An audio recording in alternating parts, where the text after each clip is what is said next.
Bonjour à tous et bienvenue dans ce tutoriel.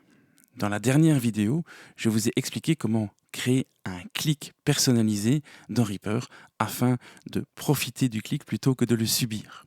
Si vous n'avez pas encore vu cette vidéo, je vous invite à le faire dès maintenant pour pouvoir mieux suivre celle-ci. Je mets un lien dans la petite fiche en haut à droite de l'écran. Nous nous sommes quittés donc en créant ce track template que l'on avait nommé click, dans lequel nous avions chargé différents samples afin de pouvoir programmer notre click directement sur la piste. Nous allons aller un peu plus loin dans la personnalisation de ce track template afin de rendre l'utilisation de cette technique encore plus simple. Alors la première chose que je vais faire, c'est je vais commencer par améliorer un petit peu mon track template. Je vais aller dans la fenêtre de routing et je vais supprimer l'envoi au master de mon clic. En effet, le fait de l'envoyer directement sur le bus master, donc comme toutes les autres pistes en passant par le bus, eh bien si je place des effets sur ce bus master, mon clic va être affecté par les effets, ce qui n'est pas encore vraiment un problème. Mais si jamais je suis dans un mix et que j'ai par exemple mis un compresseur sur mon master pour pouvoir avoir un effet de cohésion entre tous mes instruments, eh bien le clic va venir perturber ce compresseur. C'est pourquoi plutôt que de l'envoyer au master parent send, je vais l'envoyer directement vers la sortie hardware de mon choix. Alors, chacun y verra son avantage. Moi ici, je vais l'envoyer vers le hardware output 1.2, donc vers les sorties classiques de mes enceintes, ainsi que je vais l'envoyer également, pourquoi pas, vers les sorties 3 et 4, qui seront par exemple mon casque, et ainsi je peux réaliser un mix différent en fonction de la personne qui écoute. Donc je peux faire un mix du clic pour le régisseur et un mix du clic pour le musicien, par exemple. Et je peux bien sûr muter l'un des deux très facilement à l'aide de ce bouton. Voilà donc déjà une première amélioration. Et nous allons en apporter une deuxième. En effet, ici, l'inconvénient de ce clic, et c'est bien que c'est que nous n'avons pas de bouton qui nous permettent de désengager ou engager le métronome. Alors évidemment, on a le bouton mute ici, qui est très pratique, mais si nous sommes dans une grosse session avec énormément de pistes, eh bien, si nous sommes occupés à traiter les pistes 20 et plus loin, eh bien, pour muter mon clic, il me faut rescroller vers le haut et muter ma piste de clic pour revenir ensuite. Et ça, c'est une perte de temps, et les pertes de temps ne sont jamais bonnes. C'est pourquoi nous allons ajouter ici une petite action.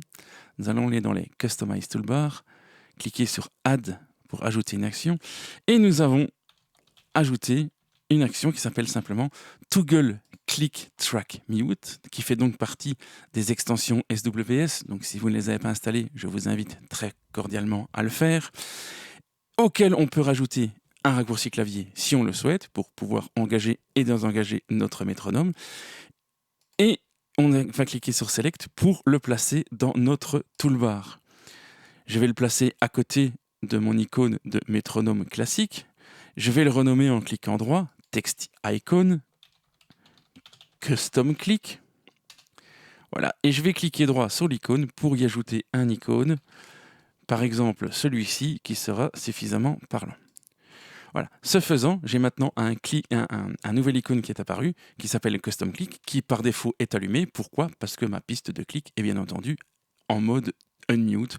Si j'appuie sur le bouton, vous voyez que ma piste passe en mode mute. Et donc, très simplement, à l'aide de ce bouton, finalement, je peux muter et démuter mon clic, quelle que soit ma position dans l'arrangement, et ce, même si, d'aventure, vous décidez de gérer votre clic en aveugle, à savoir de ne pas l'afficher dans votre TCP ou dans votre MCP. Vous voyez ici qu'il est présent dans mon arrangement, mais il n'est plus visible dans mon TCP ni dans mon mixeur.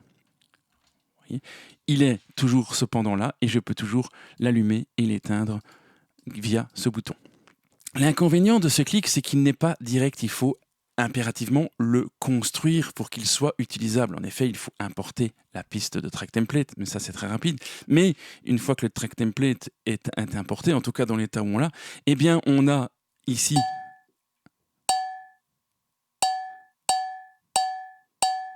un contine et puis plus rien. Eh bien nous allons pouvoir, par exemple, déjà sauver dans notre track template des éventuels items MIDI qui sont déjà remplis comme nous le souhaitons.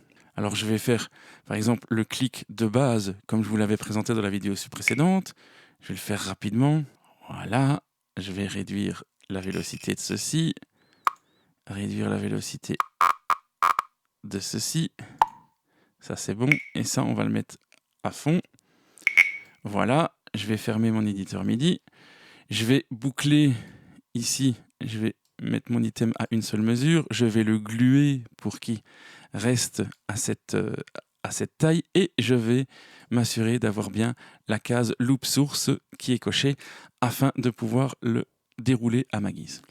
Ce faisant, maintenant, si je sauve ma piste en état de track template et que je coche la case Include Tracks Item in Template, eh bien, je me retrouve avec mon template qui maintenant contient ce pattern de base. Et donc, si je supprime ma piste et que je la réimporte via le track template,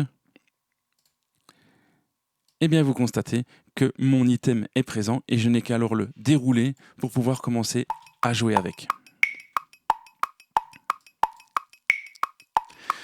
Bien sûr, rien ne vous empêche de créer des fichiers MIDI à l'avance. En effet, je vais ici mettre la sélection temporelle sur ce fichier MIDI et sélectionner uniquement ce fichier MIDI, aller dans le menu File, Export Project MIDI, choisir d'exporter la sélection temporelle avec seulement l'item en sélection et je vais placer dans mon dossier Data.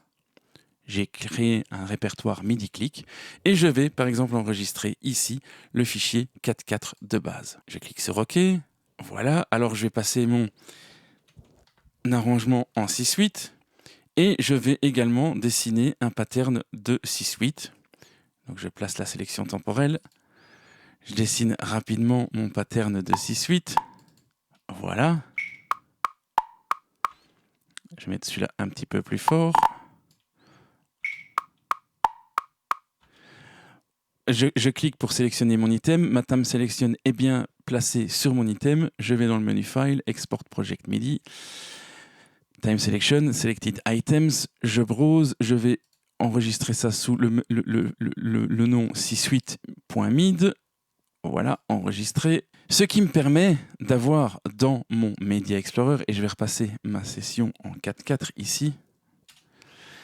Eh bien, si j'ouvre mon Media Explorer, je peux aller chercher dans mon répertoire MIDI-click mes éventuels fichiers MIDI déjà programmés. Il me suffit alors de boucler la source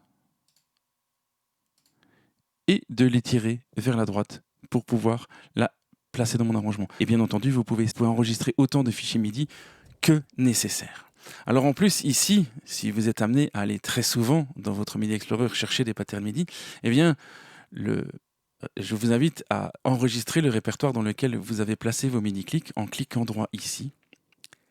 Add current folder to shortcut list. Voilà. Et le renommer, par exemple, en clic MIDI. Ce faisant, lorsque vous ouvrez votre Media Explorer, eh bien, vous avez accès très rapidement à tous vos fichiers MIDI afin de les glisser, déposer sur votre piste MIDI à votre guise.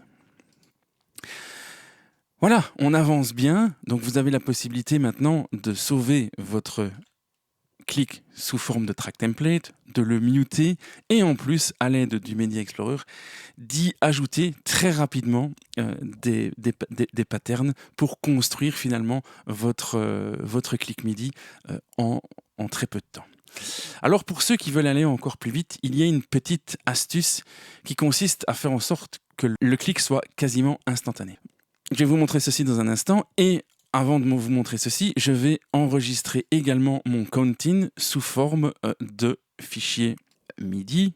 Voilà, donc la méthode est la même, je browse et ceci, on va l'appeler par exemple count-in. Voilà, je le supprime. Si je veux le récupérer, eh bien maintenant il apparaît dans mon Media Explorer. Et donc à la place d'avoir des items MIDI sur ma piste, je peux également ajouter un effet ici qui sera un plugin JS qui s'appelle le séquenceur Megababy. Je l'ajoute, je le mets en amont de tous mes sampleurs. Je vais agrandir un petit peu la fenêtre, ce qui va me permettre de pouvoir... Alors, je vais décaler ici un petit peu la rangée de verte pour avoir mes clics, voilà, ici. Donc, clic droit pour pouvoir entendre la hauteur de note concernée. Donc, ils sont ici. Et je vais pouvoir programmer mon clic directement dans le séquenceur Megababy. Voilà qui est fait. Alors, je maintiens CTRL et ALT pour pouvoir réduire la vélocité de toute ma rangée. Voilà, on fait quelque chose rapidement comme ceci. Et j'ai donc un clic qui ne nécessite pas d'item MIDI. Et donc, lorsque je le lance, lorsque je fais lecture, eh bien, mon clic est actif directement sans avoir à faire de montage préalable.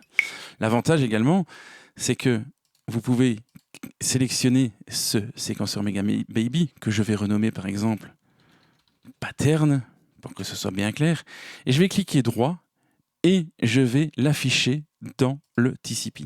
Ce faisant, je me retrouve avec, lorsque ma piste est suffisamment grande, eh bien la possibilité de programmer mon pattern de clic directement en fonction de mes besoins. Et je peux éventuellement sélectionner un autre pattern. Voilà, quelque chose qui ressemblerait à, pourquoi pas, ceci.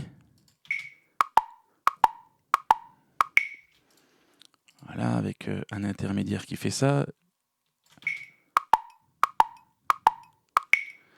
Et pouvoir changer d'un pattern à l'autre en fonction de mes humeurs. Et donc, vous pouvez pré-programmer comme ça plusieurs patterns. Vous en avez jusque 16.